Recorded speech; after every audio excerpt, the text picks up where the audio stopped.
बोलिए राघवेंद्र सरकार की जय।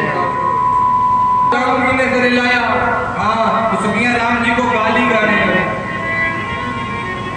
अच्छा, विवाह में गाली भी गाई जाती है, ये भी नियम है, रस्म है विवाह की।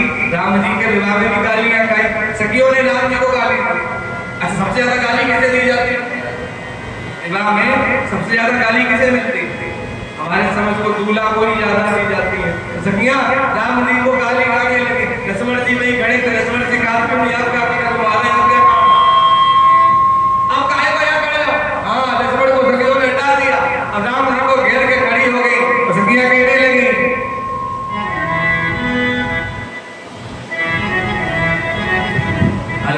सीधा दे। हाँ, अब प्रसंग तो बड़ा है, अब चलो कभी गाँव कथा दूंगा, अब विस्तार करके नाम करेंगे। माला कैसे बनी है सब लोग। सखियों ने बहुत कहा, राम जी ने सर नहीं झुकाया तो सखियों ने झूठा गाना गाया, झूठा गाना। जब राम जी सर नहीं झुकाए तो सखियां गाने लगी। क्या गाने लगी? गावे छवि अवलोक सहेली और सिय जयमाल राम उर्मिली। सखियां गाने लगी, माला पड़ गई पड़ गई पड़ गई, सिय जयमाल राम उर्मिली, सिय जयमाल राम उर्मिली, माला पड़ गई। राम जी ने देखा माला कहाँ पड़ गई, कहाँ पड़ गई? जैसे अपनी गर्दन नीचे झुका के देखा, कहाँ माला पड़ी। जैसे नीचे गर्दन झुकाई, भैया सीता तैयार करी, और नीचे गर्दन झुका के देखा तुरंत भैया जानकी ने माला रामचंद्र की माला पड़ी। परशुराम जी आते हैं, राजाओं ने दंगा कर दिया, राम जी ने परशुराम जी को बड़ा सुंदर संवाद हुआ। उसके बाद में दशरथ जी बारात लेकर के आए हैं और चारों बालकों के एक ही मंडप में विवाह हुए थे। जनक जी की 2 बेटियां थी और जनक जी के छोटे भाई कुशध्वज जी, इनकी 2 बेटियां थी। और जिन चारों को मिलाकर के राम लक्ष्मण भरत शत्रुघ्न चारों भाइयों का विवाह संपन्न जनकपुर में होता है। तो सखियों ने गाली भी गाई। विवाह के बाद बाराती भोजन करने लगे। तो सुन लो 2 मिनट। विवाह के पश्चात बाराती, इससे पहले जब विवाह होता था तो बारात रुकती थी। आपको मालूम है राम जी की बारात कितने दिन रुकी? कितने दिन रुकी थी जनकपुर में? 6 महीने तक बारात रुकी थी राम जी की। कितनी? 6 महीने।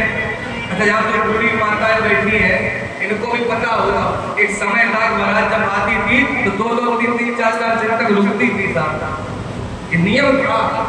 तब लगता था किसी का विवाह हो रहा है, बड़ा आनंद, बहुत बंदा महीने भर तक रहता था। आजकल तो पता ही नहीं चलता कब विवाह हुआ कब नहीं।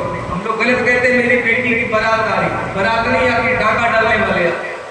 चोरों का कोई समय डाल के 11-12 बजे आना, महीने भर से सामान इकट्ठा कर रखा, समय को भरा ले लेता। राधे राधे।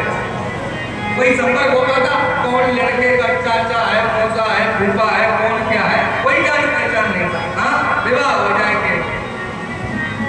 राम जी की बारात भोजन कर रहे हैं बाराती। बारातियों को भोजन परोसा गया। अब आप कल्पना करो, राम जी की बारात में बारातियों को सबसे पहले भोजन में क्या परोसा गया?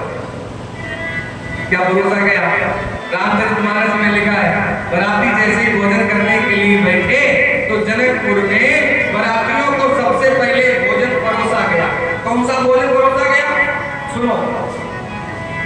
सुपोतन सुरभि सरभ सुंदर बाल पुनीत।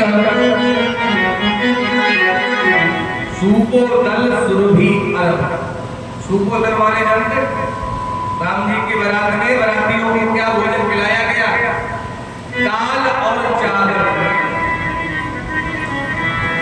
क्या परोसा गया? दाल चावल। अयोध्या के बारातियों ने अपनी पत्तल में दाल चावल लेके माथा ठोका, ये तो अपने अयोध्या में भी खा रहे थे, तो राम जी की बारात में दाल चावल खा लिया। हाँ, दाल चावल क्यों परोसे जाते थे? क्यों परोसे? क्योंकि दाल चावल एक ऐसा भोजन है जिसको आप अलग अलग खा सकते हो। जब तक दाल को चावल में मिलाओगे तब तक भोजन होगा नहीं। इसका अर्थ क्या है? तो पहले बाराती को चावल दी, दाल चावल ही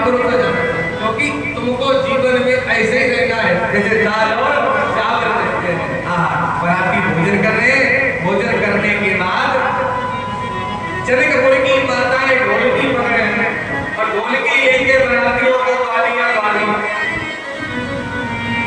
दशरथ जी भोजन कर रहे हैं, वशिष्ठ जी भोजन कर रहे हैं, गाली सुन रहे हैं और गाली सुनकर बड़े प्रसन्न हो रहे हैं। बाबा कहते रामायण में समय सुहावन गाली विराजा हसत राम ने सहित समाजा। समय देखो, जनकपुर की माताओं की गालियां सुन करके दशरथ जी बड़े आका लगा करके हंस रहे हैं, बड़े प्रसन्न हो रहे हैं। अच्छा, गाली जब गाई गई तो सब बराती हंसने लगे। दशरथ जी भी हंस रहे, गुरु जी भी हंस रहे, सब अयोध्या के बराती हंस रहे। ऐसा क्या हुआ?